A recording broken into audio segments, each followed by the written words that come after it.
Line वगैरह सब देखे थे। अब फर्स्ट एड और सेफ्टी प्रैक्टिस, ये भी बहुत ही इम्पोर्टेंट टॉपिक है आपका आईटीआई से संबंधित।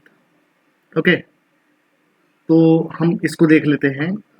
इसमें भी आपको काफ़ी इम्पोर्टेंट फैक्ट्स वगैरह मिलने वाले हैं क्लास को, तो क्लास में स्किप कर करके ना देखें, इस क्लास को पूरा देखें। बहुत ही माइन्यूट माइन्यूट चीज़ें हैं, बहुत ही छोटी छोटी चीज़ें हैं जो पूछ ली जाती हैं, फिर वहाँ हमको ये लगता कि तो हमने पढ़ा था लेकिन याद नहीं है कि असल में था क्या।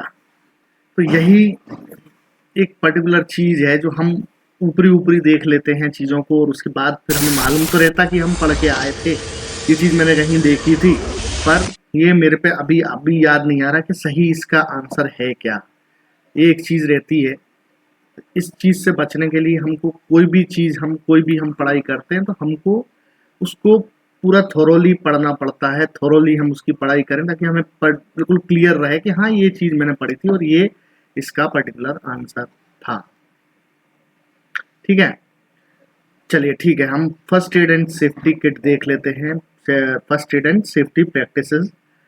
देखो प्रोसीजर जो है, जो प्रोसीजर फॉलो किया जाता है ना, आदमी का एक्सीडेंट होने से लेके उसको डॉक्टर तक पहुंचाने तक जो प्रोसीजर फॉलो किया जाता है वो इस फर्स्ट एड में आता है। ओके, तो हमें क्या करना चाहिए, मान लीजिए कोई एक्सीडेंट हो जाता है तो ये कुछ पॉइंट्स लिखे हुए हैं। मान लीजिए इलेक्ट्रिकल कोई एक्सीडेंट हुआ है ना, तो सबसे पहले आदमी जो वहां पर दूसरा खड़ा हुआ उसकी क्या जिम्मेदारी बनती है। हालांकि देखिए ये तो खैर लिखा हुआ है, पर ये पर्सन टू पर्सन डिपेंड करती है ये चीज़। जरूरी नहीं है कि आपको सेफ्टी प्रोसीजर याद आएगा, आप उस समय बोलोगे नहीं नहीं फर्स्ट प्रोसीजर ये था, हम ऐसा लिखा था किताब में और हमको ऐसा करना है ना। तो ये चीज़ जो है ना, ये आदमी के ऊपर डिपेंड करती है कि अब आप जिसको करंट लगा है और जो व्यक्ति को करंट नहीं लगा और वो जो व्यक्ति उसको बचा सकता है, तो वो आदमी उसका मेंटल जो स्टेटस क्या है, उसको क्या डिसीजन लेने की पावर है, ये उस पर डिपेंड करता। पर चूंकि प्रोसीजर है तो हमको पढ़ना है। ठीक है, तो सबसे पहले तो यही है कि हाँ आदमी के दिमाग में, और जो भी प्रोफेशनल हैं उनके दिमाग में यही आना चाहिए कि भाई हमको सबसे पहले तो हम करंट बंद करें, जो करंट का सप्लाई हो रहा है या फ्लो हो रहा है हमको सबसे पहले उसको बंद करना है। ओके, और इन केस अगर हमको रास्ता नहीं दिखता है, सेकंड पॉइंट कि हम करंट बंद कैसे करें, तो फिर हमको करना क्या चाहिए कि करंट अगर बंद नहीं कर सकते तो कोई ऐसा मटेरियल हम ढूंढें, इंसुलेटिंग मटेरियल, जो कि करंट जो है जिसमें फ्लो नहीं होता हो, है ना, है ना। और उसके बाद या तो हम रस्सी ढूंढें जिससे हम जिसको करंट लगा है उसको बचा सकें, जिसके हाथ या पैर में रस्सी फंसा के हम उसको उस एरिया, पर्टिकुलर एरिया जो है करंट की जो जद में आया है ना, उस एरिया से उस व्यक्ति को हम फंसा के और वहां से निकाल सकें। उसमें अपनी सेफ्टी भी हमको इंश्योर करनी है। ओके, तो ये चीज देखनी पड़ेगी। ठीक, तो हालांकि अब चूंकि किताबों में लिखा है तो हमको इसी तरीके से इसको याद रखना पड़ेगा। और क्वेश्चन पूछ भी सकते हैं कि सबसे पहले आप क्या प्रोसीजर लेंगे, तो भैया हमको सबसे पहले तो करंट बंद करना, और नहीं हो पाता है तो हमको ये कोई जो कंडक्टर मटेरियल ना हो ऐसा कोई मटेरियल ढूंढ के उसको हाथ या पैर जहां से भी उसको करंट लगा हुआ उसको हटाना है उस जगह से। वो नहीं मिलता तो हमको रस्सी ढूंढ के उसको हटाना है।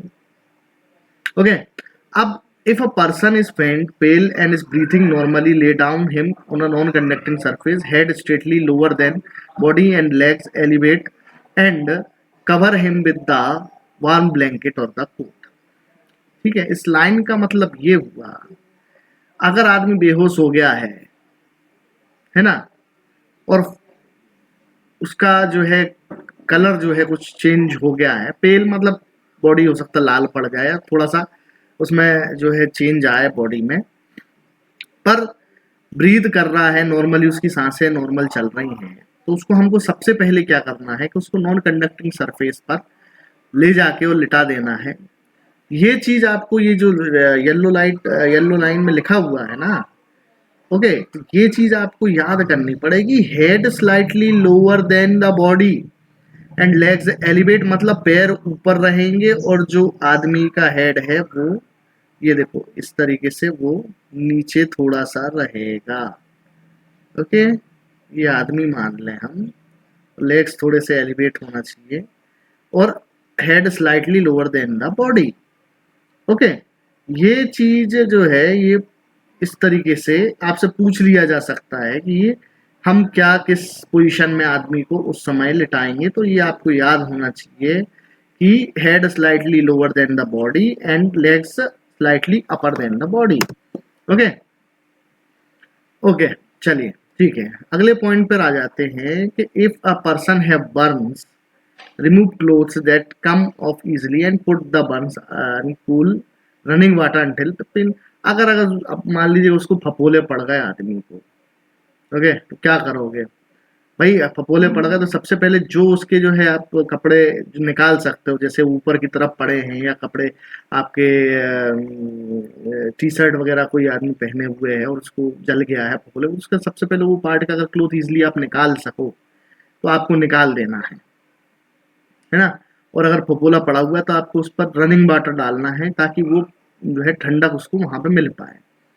ओके, और इसके बाद आदमी उससे है ना सोर्स से अलग हो जाता है ना पर्सन, उसको तो फिर ये उसको हवा जो है पर्याप्त मिल पाए, इसको ये चीज भी हमको इंश्योर करनी है। कई बार क्या होता है एक्सीडेंट हुआ और शॉक लगा और आदमी को घेर के जो है लोग खड़े होगा, तो उसके पास हवा ताजी जो है ठंडी हवा या सांस लेने में तकलीफ हो रही है तो हवा नहीं आ पाती, लोग उसको इतना बुरी तरीके से, तो वो और घबराहट उसको होना चालू हो जाती है। तो हमको एयरवे है ना कि उसको प्रॉपर हवा मिल पा रही कि नहीं मिल पा रही, ये भी हमको चेक कर लेना है उस समय पर। ओके, चलिए ठीक है, अब हम देख लेते हैं कि ह्यूमन बॉडी पर इलेक्ट्रिकल शॉक का कितना कैसा असर होता है। ठीक है, इसमें से क्वेश्चन बन जाता है। ओके, ये क्वेश्चन बन जाता है यहाँ पर, ये आता है कि ड्राई स्किन पर ओके इंसान की किसी इंसान की ड्राई स्किन अगर है तो वो करंट के फ्लो होने में कितना रेजिस्टेंस प्रोवाइड करेगी, है ना। तो ये हम यहाँ देख सकते हैं कि 10 लाख से 6 लाख 10 लाख से 60 lakh ohms. Okay, dry skin, wet skin 1000 ohm का रेजिस्टेंस उसको देती है, मतलब करंट फ्लो होने में इतना रेजिस्टेंस आदमी की बॉडी, अगर उसकी त्वचा सूखी हुई है तो उसको इतना रेजिस्टेंस देगी। इंटरनल बॉडी का होता है 400 से 600 ओम, है ना, 400 से 600 ओम। ईयर टू ईयर जो होता है वो 100 ओम होता है। ठीक, ये हमने पहले ही पढ़ लिया था, ये याद रखना पड़ेगा, ये इसलिए याद रखना पड़ेगा क्योंकि ऐसे ही पूछ लिया जाता कि ह्यूमन बॉडी का ईयर टू ईयर कितना आपका रेजिस्टेंस होता है, तो वो 100 ओम आपको बताना पड़ेगा। Okay, person will be in danger अब 90 volt with extreme pain. 90 volt से अगर ऊपर लग गया, ओके, है ना, 90 वोल्ट से वोल्टेज अगर जो आपको शॉक लग गया, है ना, तो आपका person will be in danger, मतलब वो अब इंसान खतरे में है। यहाँ आप देख रहे हैं मिली एम्पियर्स में, ठीक, 100 मिली एम्पियर में आपका हार्ट जो है स्टॉप ब्रीदिंग कर देता है। ओके, और यहाँ पर इंसान ही सांस लेना बंद कर देता है 300 milli ampere per. 900 milli ampere per आपके सीवियर बर्न आ जाते हैं बॉडी के ऊपर। 1000 है ना मिली एम्पियर पर क्या होगा कि 100 वाट का हम बल्ब जला सकते हैं, तो इंसान तो काम खत्म। Okay okay, 1 milli ampere per threshold of sensation, मतलब कि थोड़ा सा उसको ऐसा हल्का सा झिनझिनी टाइप की आएगी। 2 मिली एम्पियर पर उसको माइल्ड शॉक लगेगा। ओके, यहाँ पर हमारा जो इंस्ट्रूमेंट है वो ट्रिप हो जाएंगे। 10 मिली एम्पियर वो जो है आपको हल्का सा पकड़ लेगा। Muscle contraction 20 milli ampere per है।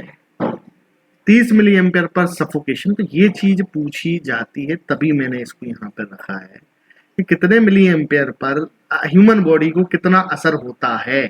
ये चीज पूछी जाती है एग्जाम में, ये भी बहुत इंपॉर्टेंट है। कंडीशन ऑफ ह्यूमन स्किन, आदमी इंसान की त्वचा की क्या कंडीशन है और किस कंडीशन में वो कितने आपको ओम्स का रेजिस्टेंस जो है करंट फ्लो को प्रोवाइड करेगा। तो ये चीज भी पूछी जाती है एग्जाम में, तो इसको काफी अच्छे तरीके से हम पढ़ लें, कर लें। चलिए ठीक है, आज की क्लास में तो अभी इतना ही, और इसको आप बढ़िया तरीके से तैयार कर लें। इसके बाद हम इलेक्ट्रिकल शॉक में जो सारे प्रोसीजर फॉलो होते हैं हम उनको, आर्टिफिशियल रेस्पिरेशन वगैरह हम अच्छे से स्टडी कर लेंगे। क्लास कैसी लगी, बढ़िया लगी तो लाइक सब्सक्राइब दबा दो और बढ़िया से चैनल को जल्दी जल्दी फॉलो कर लो, ताकि आपको जो है नोटिफिकेशन जल्दी जल्दी मिल जाए। और ये आपको बहुत ही काम आने वाला है, ये एक किताब में आपको सारी चीज़ें नहीं मिलने वाली, तो आपको 2-3 वो करनी पड़ेगी। चलिए ठीक है, मिलते हैं अगली क्लास में, जब तक के लिए नमस्कार, जय हिंद, जय भारत।